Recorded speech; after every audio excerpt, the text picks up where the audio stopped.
열왕기하 4장 8절에서 17절.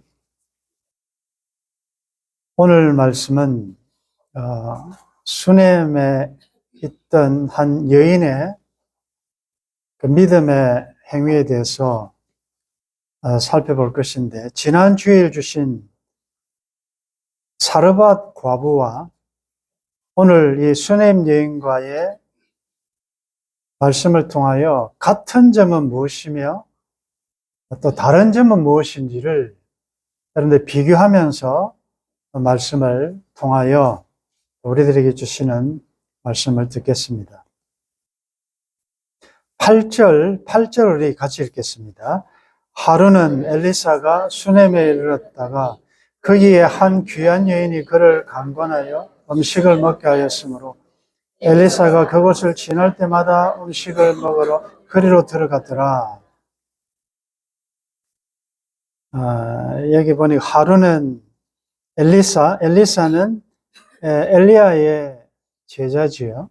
엘리야를 이어서 이제 사역을 감당하는 선지자인데, 아마 엘리사의 사역 범위가 특별히 열왕기하에 나타난 엘리사의 사역은 주로 갈멜 남쪽 지역을 중심으로 사역을 했습니다. 그리고 갈멜에서 이 수넴 지역을 통과하여 또 갈릴리 성읍들에게까지 아마 선교 여행을 자주 하다 보니까 수넴을 자주 지나가는 그런 지역이었던 것 같습니다. 하루는, 이 하루는이라는 표현에서 우리가 좀 묵상해 볼 말은 우리의 삶에 특별한 어떤 역사적인 특별한 날이 있는 것이 아니고 늘 일상처럼 지나가는 그 하루를 여러분들이 하나님을 위하여 특별한 일을 하게 되면 그 날이 특별한 날이 되는 것입니다. 특별한 날이 따로 있는 게 아니고 늘 여러분들이 맞이하는 그 일상.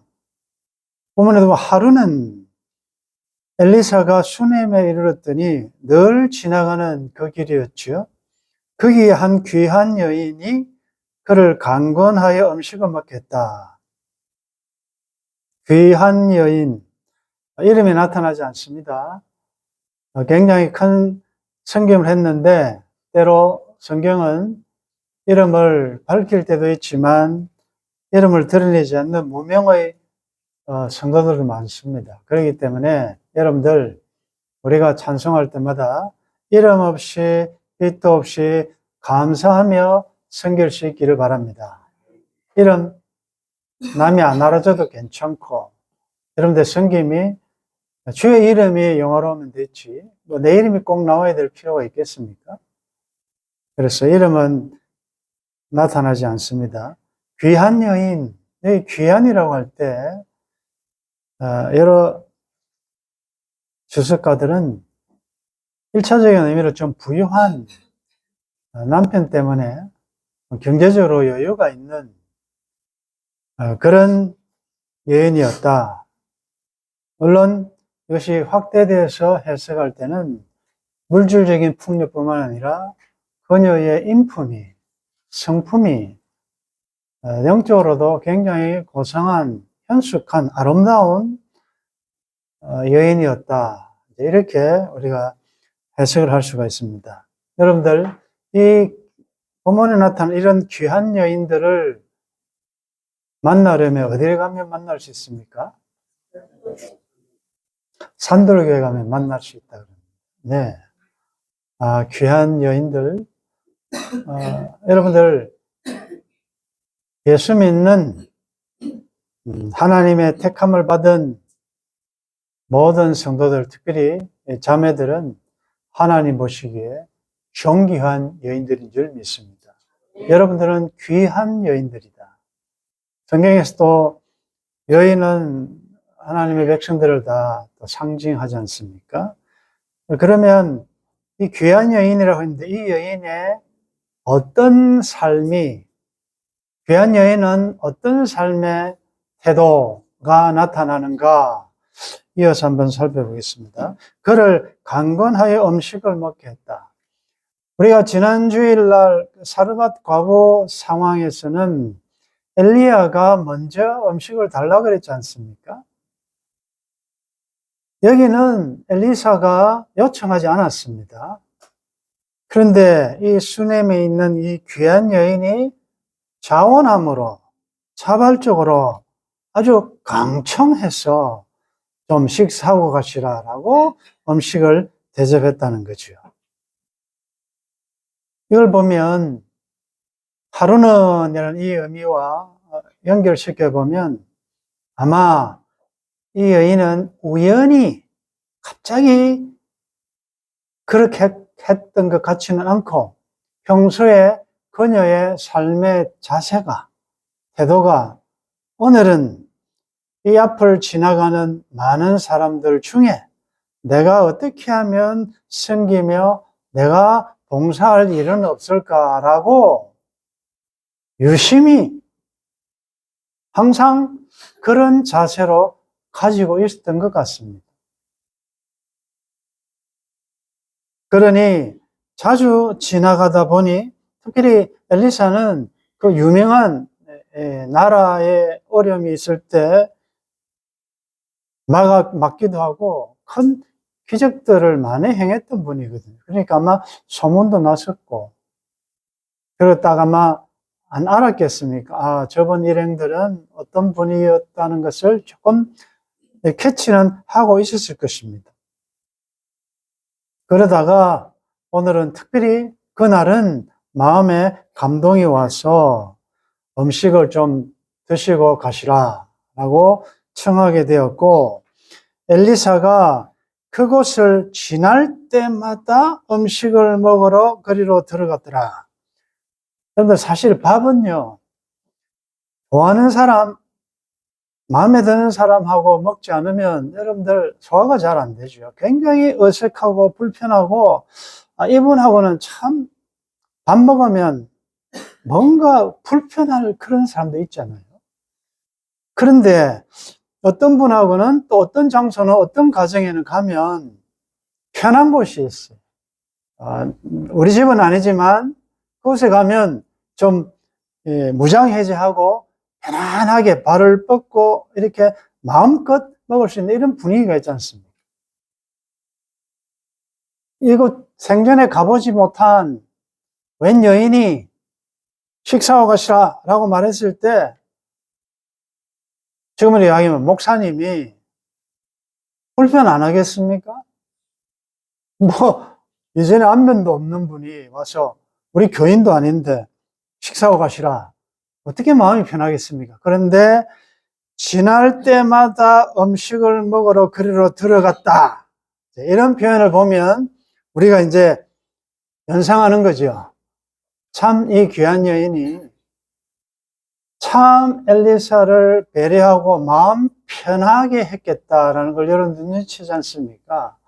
한번 딱 먹어보고는 아이고 다시는 저분하고는 겸상을 하면 안 되겠다 이런 생각이 들 수도 있잖아요. 근데 목사님이 주의 종이 체면도 무릅쓰고 미안함도 없이 부담도 없이 그냥 갈 때마다 들렀다는 것은 편안하게 마음 참 편안하게 했다는 거죠. 9절 말씀 9절 같이 읽겠습니다.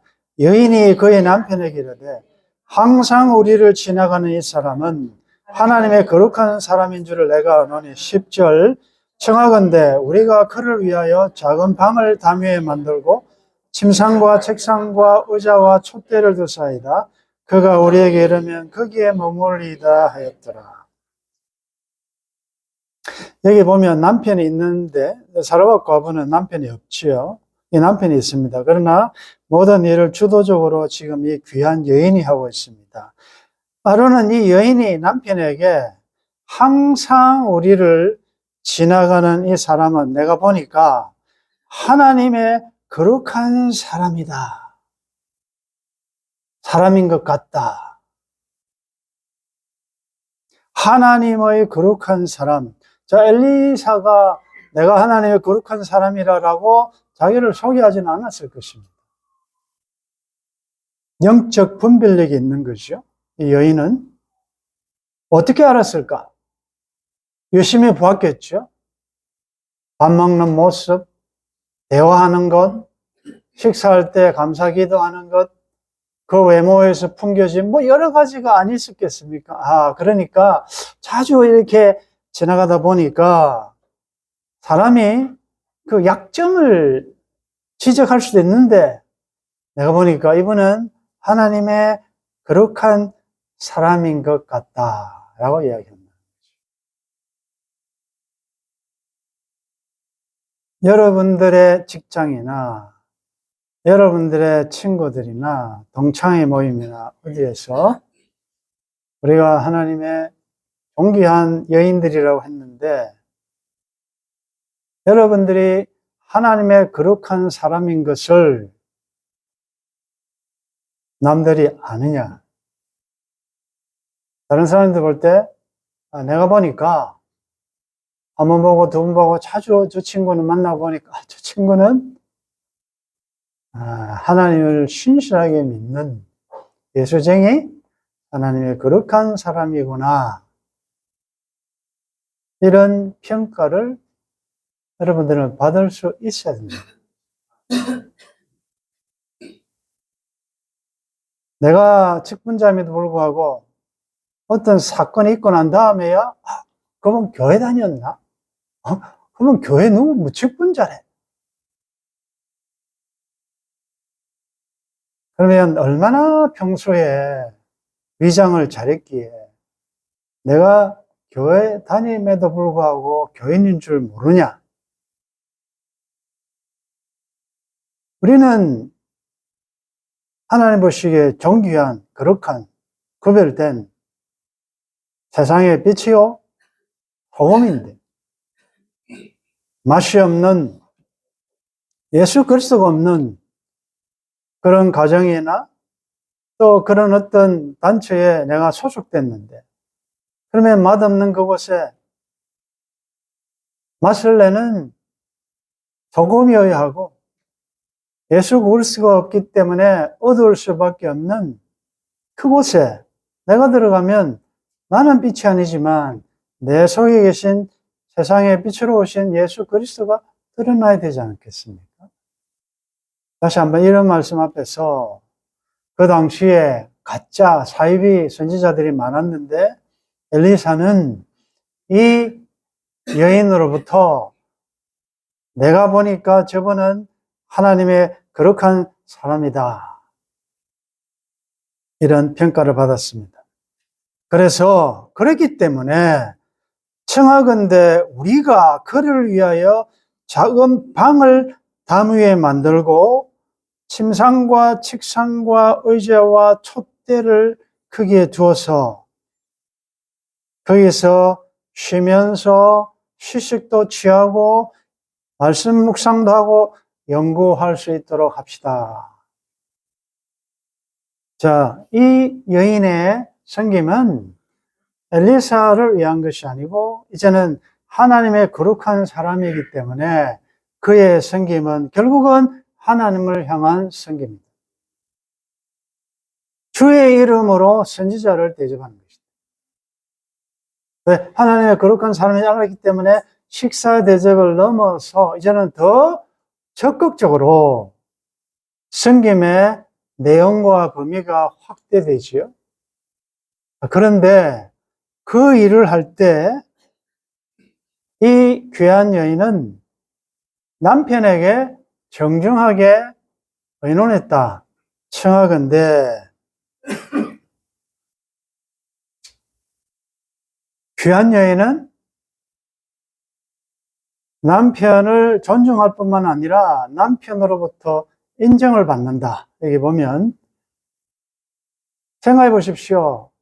그 외간 남자를 자기 집에 그것도 물론 출입구는 달랐겠죠. 좀 편안하게 할 수 있도록 방을 만들어서 좀 쉴 수 있게 하자. 이게 쉬운 결정입니다. 그런데 이 여인은 남편에게 의논하는 것이죠. 여러분들 선한 일일수록 나 혼자 하기보다 서로 같이 의논해서 하는 것이 필요해요. 우리가 이런 걸 좀 하면 어떻겠습니까? 자기 혼자 일을 저질러고 통보하는 식으로 하면 물론 좋은 거지만 여러분들 조금 마음에 내가 그 결정에 배제되었다라는 서운함이 있을 수 있거든요. 이건 가정도 그렇고 교회도 그렇고 모든 우리가 관계성에서 그래요. 얼마든지 한번 이야기하고 하면 되는데 근데 그걸 꼭 자기가 독단적으로 결정을 해버리면은 제가 아는 어떤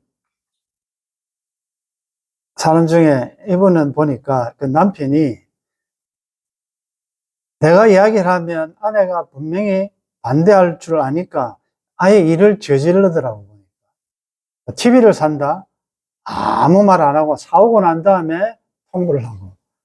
심지어 집을 내가 하는데 그 집도 자기가 일방적으로 해놓고 아내한테 통보. 여러분들 이런 남편이 요즘 있습니까?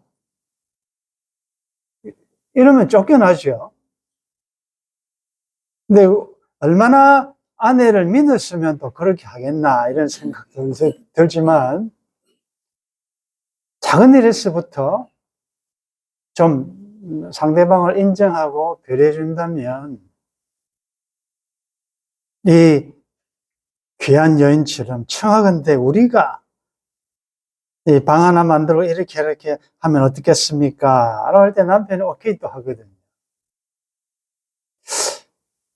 이 여인은 참 저도 이 산돌교회 와가지고 이와 같은 똑같은 섬김을 제가 받아봤거든요. 여기 보면 침상도 준비했지만 뭐 침상은 교회가 하는 거니까 책상, 의자, 램프 뭐 이게 아마 그분이 이 성경을 보고 했는지는 모르겠는데 아주 섬세하게 이런 것이 필요하겠다. 여러분들의 가만히 보면 이 산돌교회 성도님들은 배려하는 게 굉장히 섬세한 것 같아요.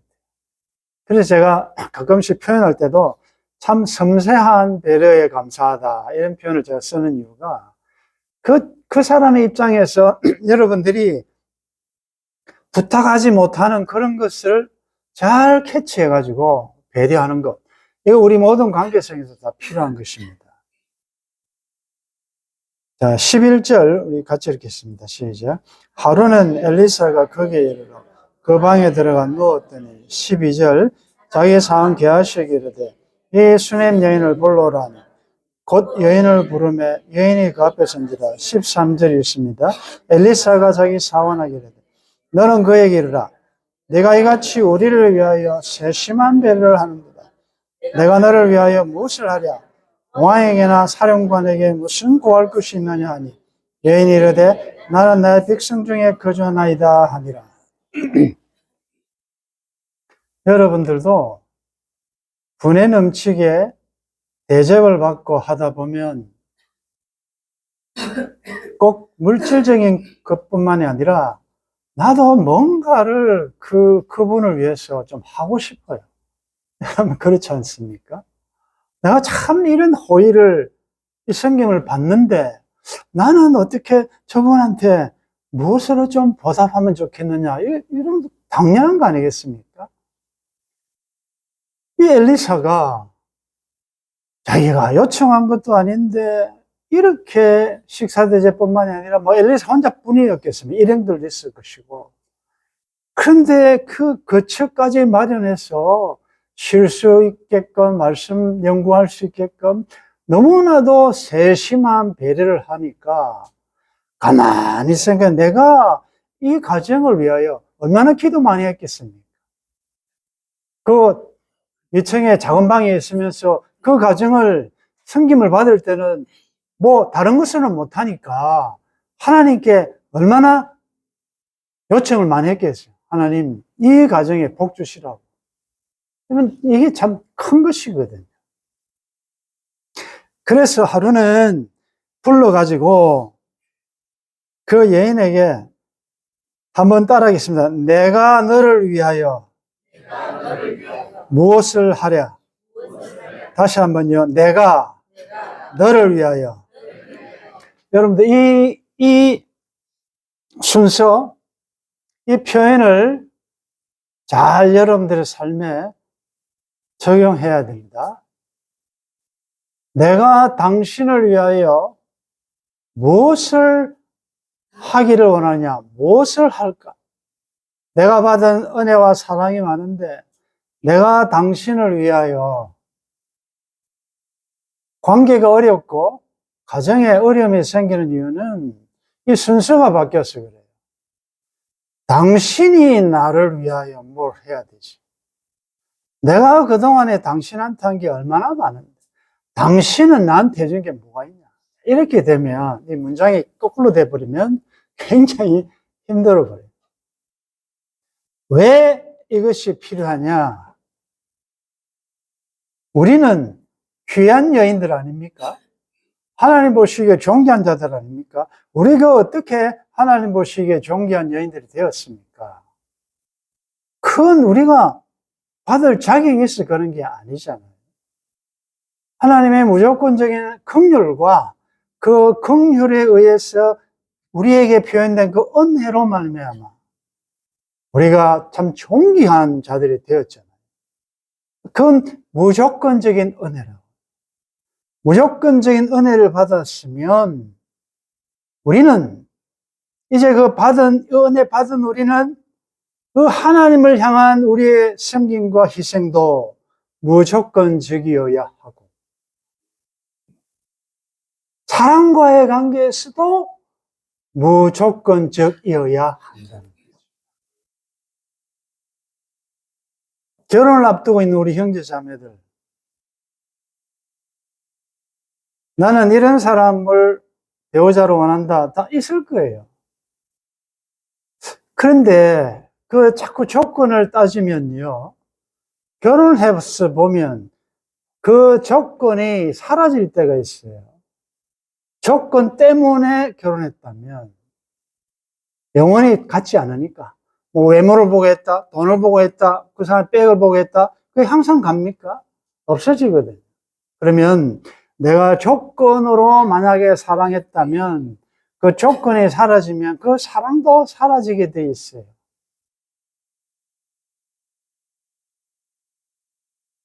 그래서 여러분들이 내가 상대방으로부터 받는 건 없는데 내가 참 평생 이 사람을 위해 헌신했다.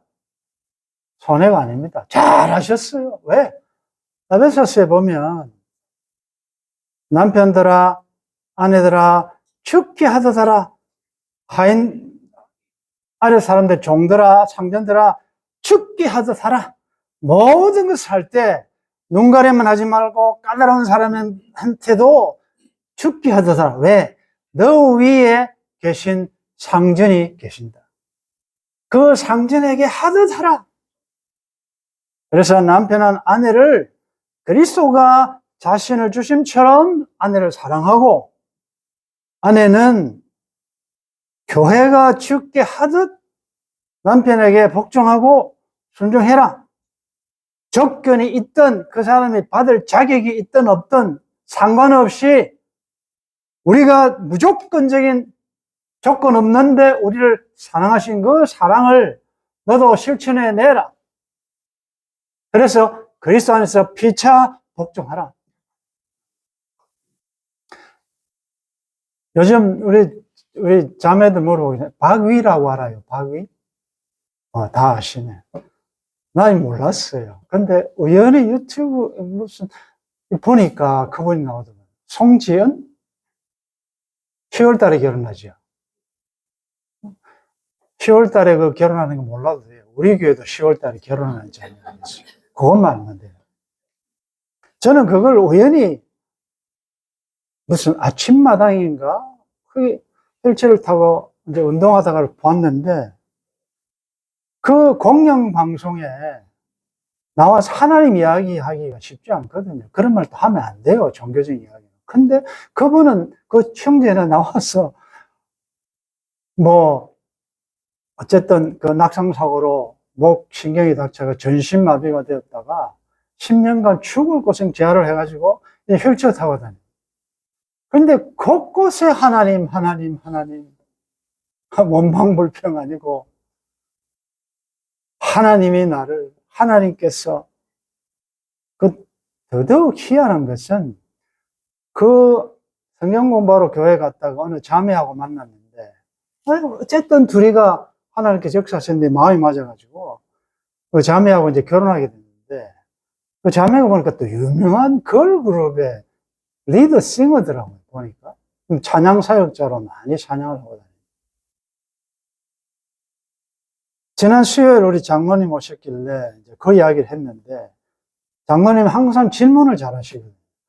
옛날에 보면 정말 삼어보고 다시 태어난다면 대목사하고 결혼하겠냐? 그런 질문 좀 하지 마십시오. 근데 그 이야기를 하면서 저한테 이런 말을 했어요. 대목사 같으면 딸을 이렇게 장애 형제한테 주겠냐? 그래서 제가 말씀대로 정의하면 사흘간 생각해 보겠습니다. 안 될, 저는 0%일 목사지만. 여러분은 어때요? 여러분들 믿음 좋으십니까? 여러분들의 딸을 하반신이 마비가 되어가지고 평생 뒷바라지 해야 되는데, 그것도 타업에 있는 자기 너무나도 유명한 그 딸이, 멀쩡한 딸이 사랑하고 시집 가겠다고 할 때, 여러분들 그렇게 하라 하겠습니까? 이런 사랑도 있더라고요. 저 굉장히 도전받았어요. 뭐 장애우가 그 형제밖에 없겠습니까?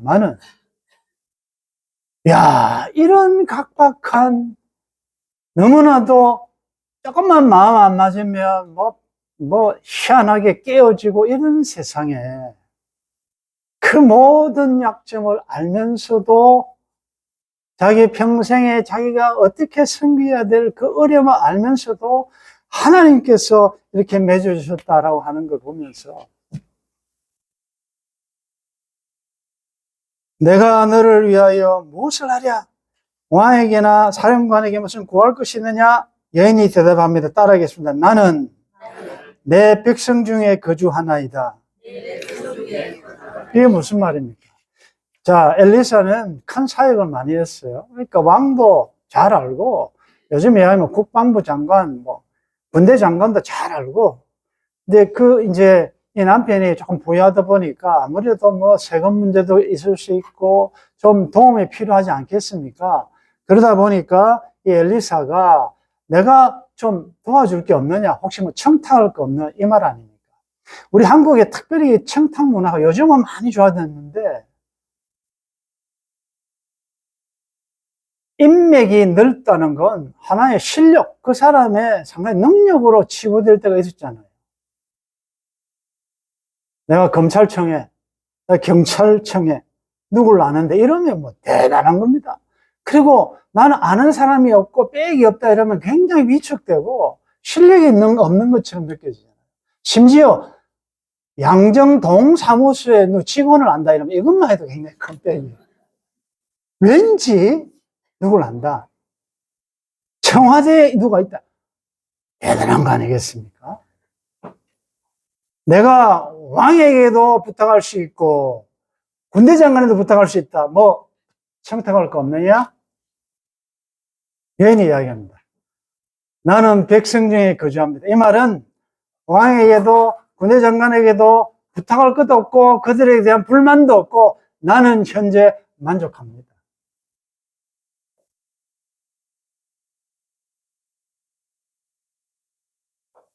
여러분들 이럴 수 있습니까?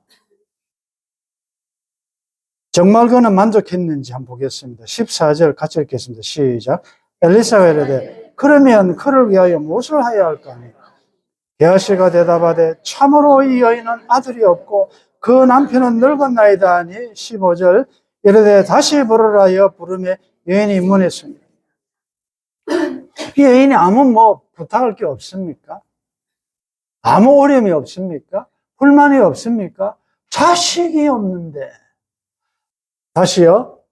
아들이 없다는 건 그 당시에는 아무리 많은 것을 가져, 지금이야 좀 다르지만, 아이들 낳지도 않고 아예 결혼도 잘 회피하는 그런 시대 아닙니까?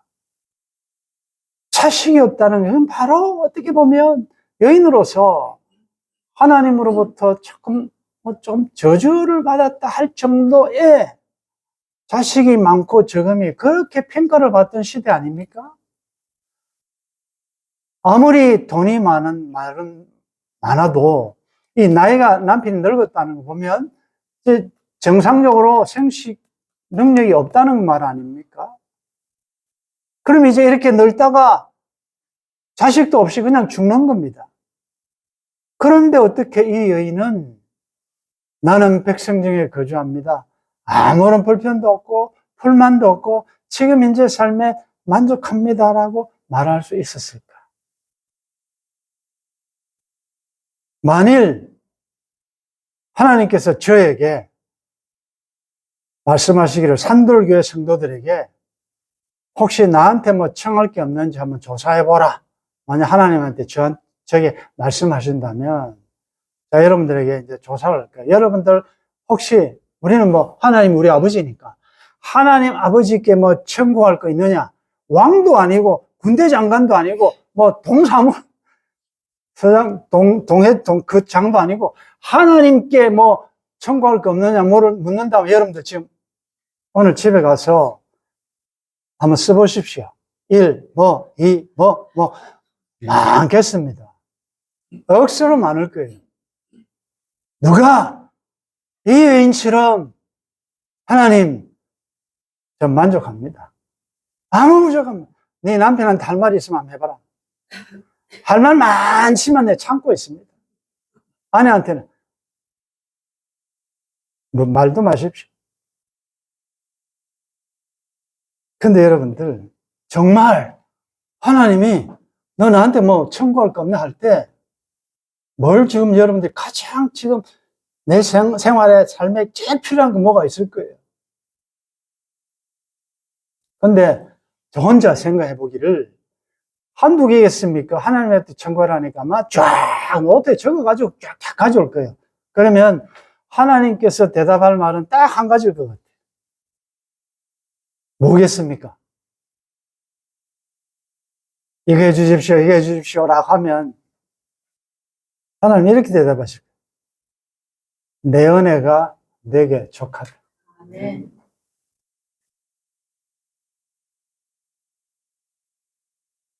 송명희 시인의 옛날 그 공평하신 하나님에 대한 글 옛날에 우리 시간 많이 읽지. 나 가진 재물 없으나, 나 가진 재물 없으나, 나 가진 지식 없으나, 나 남에게 있는 건강이 있지 않으나, 나는 남이 없는 것이 있으니, 나 남이 못 본 것을 보았고, 남이 듣지 못한 음성 들었고, 남이 받지 못한 사랑받았고, 남이 모르는 것 깨달은 공평하신 하나님이, 나 남이 가진 것은 없지만 공평하신 하나님, 남이 없는 것, 예수를 갖게 하셨네.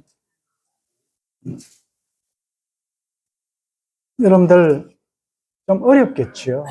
불편하겠죠. 그렇지만 실수가 없으신 하나님께서, 나에게 가장 좋은 것으로 주신 하나님께서 필요를 따라 공급해 주실 줄 믿고 감사함으로 자족할 수 있기를 바랍니다.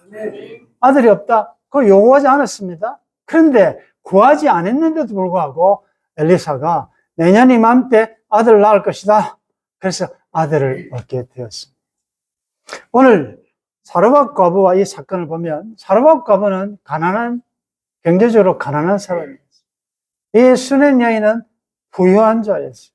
여러분들 돈이 있다고 잘 베푸는 사람 자연적으로 베풀지도 않고 경제적으로 어렵다고 베풀 수 없는 것도 아니에요. 그건 마음이에요.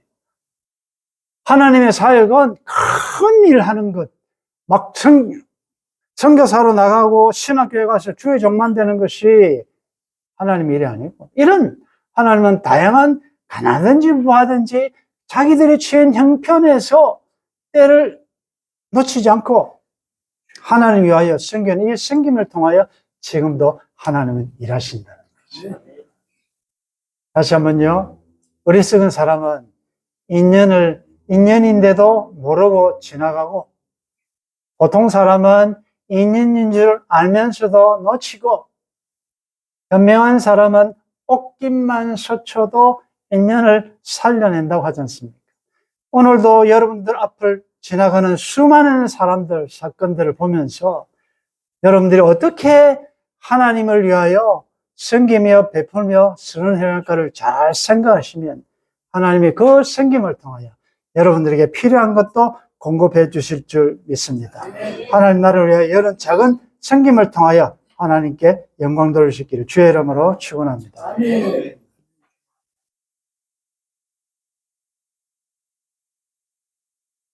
오늘도 어제처럼 지나가는 하루입니다. 그러나 이 하루는 내 인생에 다시 오지 않을 한 번밖에 없는 선물로 주어진 하루입니다. 무심코 지나갔던 사람, 그 장소, 이제는 하나님의 눈으로 혹 내가 섬기며 도우며 배려하며 헌신해야 될 것은 없는지를 잘 살피게 하시고 섬세한 배려로 하나님 나라의 한 부분을 잘 감당할 수 있도록 도와주옵소서. 수님 여인의 입장에서는 하나님이 주신 것으로 하나님의 영광을 위하여 청지기적인 자세로 잘 섬길 수 있도록 도와주십니다.